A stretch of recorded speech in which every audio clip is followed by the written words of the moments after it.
37-year-old man has appeared in court, charged with the murder of a woman in Ipswich. Her body was discovered in the communal stairway of a block of flats in Duke Street on Friday. The victim is believed to be 38-year-old Boccia, although the extent of her injuries means formal identification has not yet been possible. 37-year-old Marius Lipinski, of no fixed abode, was remanded in custody and will appear at Ipswich Crown Court next month.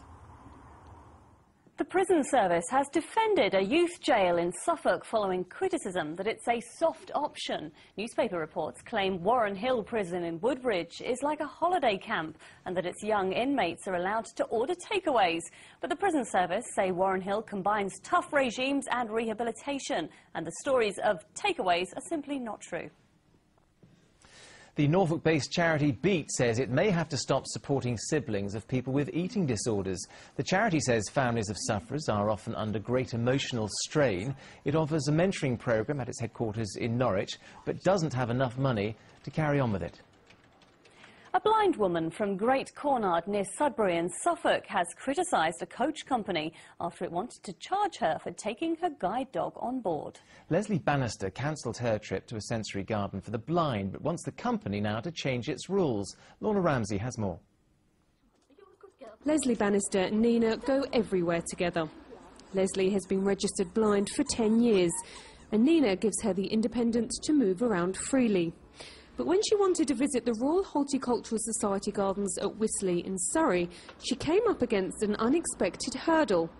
The coach company organising the trip told her that in addition to her own £19 fare, she'd have to pay another £19 to take her guide dog.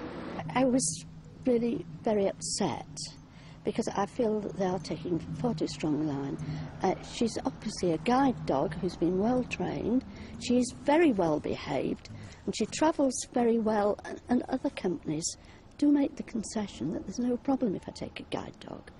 H.C. Chambers and Son, based in the High Street in Bures, told Mrs Bannister that there wasn't room for the dog to sit at her feet, so she would have to pay for another seat, but this would be refunded if the coach wasn't full. They said in a statement, "We contacted the Royal National Institute for the Blind for advice. They agreed that the guide dog could not sit in the gangway or by the emergency exit, and that we did not have to offer this additional seat free." But the RNIB says it's very unusual for a company to act in this way. It's incredibly unusual for a service provider in the transport area to charge for a guide dog. Personally, I've not come across this before. It may not be a first time. Hopefully it's going to be the last. Leslie hopes her case will encourage the company to change its policies so others can travel with their guide dogs without an extra charge. Lorna Ramsey, Anglia News, Great Cornard. Extra medical tents will be set up at this year's V Festival in Chelmsford to treat anyone with suspected swine flu.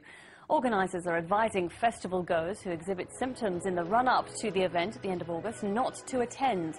A holding area will also be set up at Highlands Park for people who have been diagnosed with swine flu to wait in until they are collected by a friend or relative.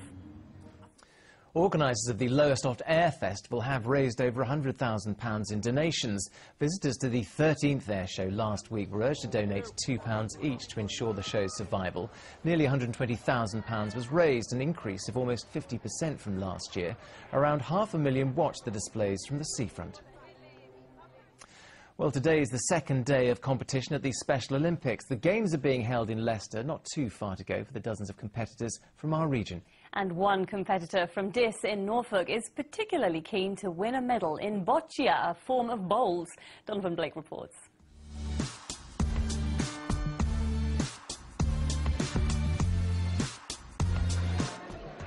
It's been a long wait for Penny Kemp, but now the waiting's finally over. The 48-year-old from Dis in Norfolk is hoping her aim stays true through the Boccia event. Penny is coached by Tyree Robinson. I'm acting as Penny's escort as well to come here to be the coach. So, and we've trained, what, about 4 years now, we've been training for Boccia. Yeah. So we've worked the last Special Olympics together. So we're at this one, and hopefully there's another one, we'll be at that one as well. And for those who've supported Penny during her build-up to the Games, a special message. Thank you to everyone. Thank you everyone. A winner.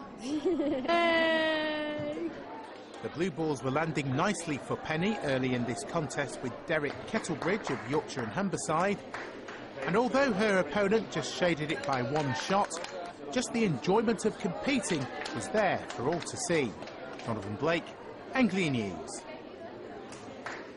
Now, two of the region's top athletes have made it to Great Britain's women's squad for next month's World Championships at Berlin in Germany. Colchester's Sarah Claxton will run in the 100 metres hurdles, looking to improve on her performance in Finland 4 years ago when she failed to reach the final. And Cambridge's Goldie Sayers competes in the javelin. The national record holder just missed out on the medal at the Olympic Games last year. Meanwhile, football, our league clubs step up their preparations for the new season away from home, including Ipswich at Charlton, Norwich, they're at Crystal Palace.